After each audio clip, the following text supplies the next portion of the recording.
Detroit Pistons 1 year of having Mason Plumlee on their roster and giving him a pretty big contract last offseason in free agency.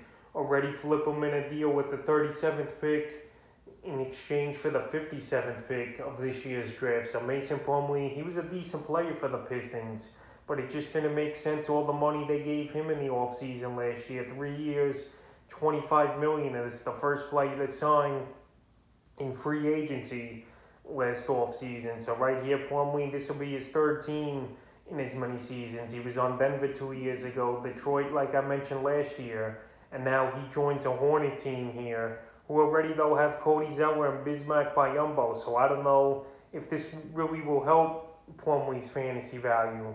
But last season, 10.4 points a game, 9.3 rebounds, 3.6 assists, 66% from the foul line, and 61% from the field. So right here, he had pretty good numbers as Plumlee, and he pretty much averaged a double-double. So he was pretty decent for fantasy basketball. But now, like I mentioned, him landing with the Charlotte Hornets, it don't make much sense, in my opinion, unless the Hornets have more deals up their sleeves. Well, I could definitely see them dumping Zeller, or obviously Bismack Biyombo. And Plumlee, obviously, he's making pretty decent money at about $8-9 million a year joining this team. So right now, the landing spot, like I mentioned, for now isn't great on paper with Zeller and Biyombo there.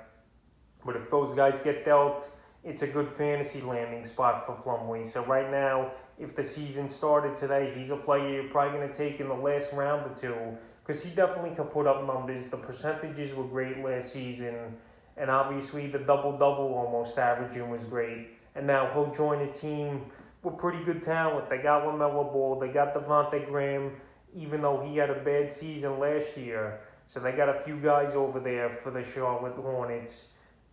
And we'll see if Mason Plumlee could carve out a decent role. And in my opinion, he's better than Zeller and Biyombo at this time in their career. So Mason Plumlee traded once again here to the Charlotte Hornets, and we'll see what he does for this team and if he'll have any fantasy value entering the 2021-2022 NBA season.